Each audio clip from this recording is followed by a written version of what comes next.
Here, you'll learn about cooking techniques and how to source ingredients. So join me in my kitchen to cook it with Carmine. So this is the first time we're going to be testing the cookie on the public. Maybe today it actually will become the favorite cookie.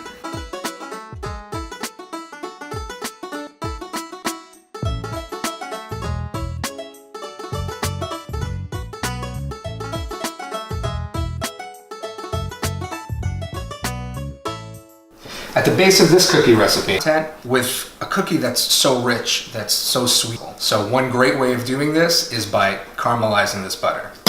We're gonna put the heat on low.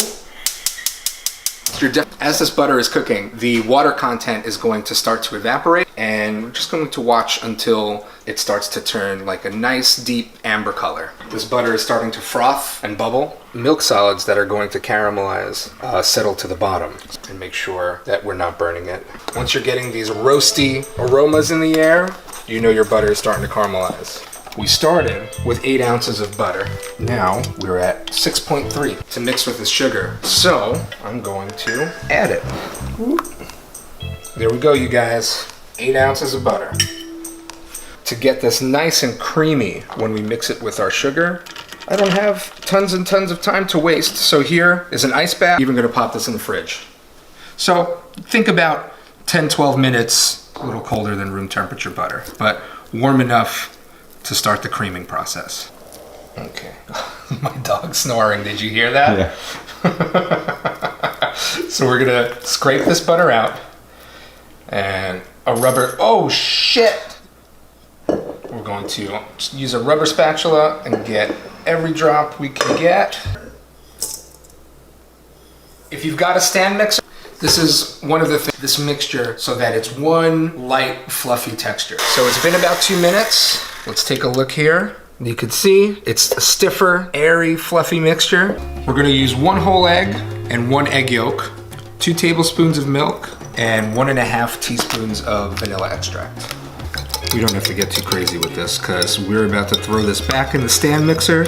So we're gonna add our egg mixture and make sure we scrape down the sides.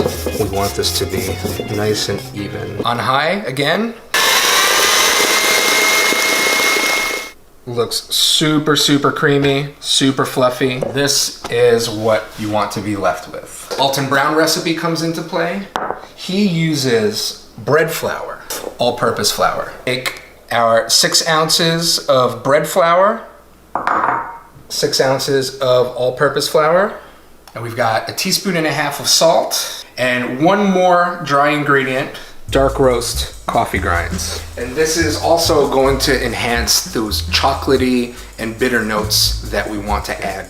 And now we're just going to sift out these dry ingredients. So let's add our dry ingredients to the mix. We're going to mix this until it's just combined. Okay, there's chocolate chips. 60% dark chocolate. This is cornflakes, marshmallows. These cornflakes are gonna add a nice crisp texture. In the end, you're going to get a very, very classic. Back in the mixer we go. And again, very low speed unless you want a face full of flour. Our chips, our marshmallows, and our cornflakes. So with your trusty ice cream scooper, start portioning out your cookies. I have one of these silicone liners. That great. If not, get some parchment paper. It'll do the same job.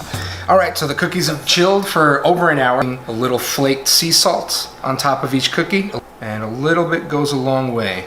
The dark chocolate and the caramelized notes that we already have going on in these cookies, just gonna be an extra little punch. We're gonna bake these cookies because ovens have different degrees of temperature on the bottom rack and the top rack, what I'm gonna do is take them out. All right, you guys, 7 minutes went by, time to flip.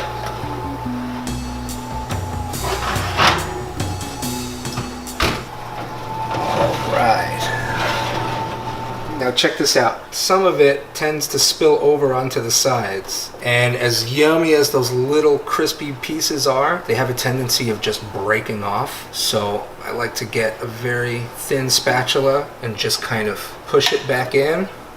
All right, here we are. The famous cookie. That's what I'm looking for. Gooey, melty, crisp on the edges, sweet, salty, just like... I was up all night because I'm terrible at math and I was planning on making about 300 cookies, but I basically made enough batter for maybe like 600. Tonight, I'm going to be giving out some cookies and hopefully getting a bunch of... So Summer Stroll happens in Bay Ridge. They close off about 10 blocks and the restaurants have a chance to set up tables. What's in here? How many? Dark chocolate, cornflake, marshmallow, sea salt. It always brings me joy to serve food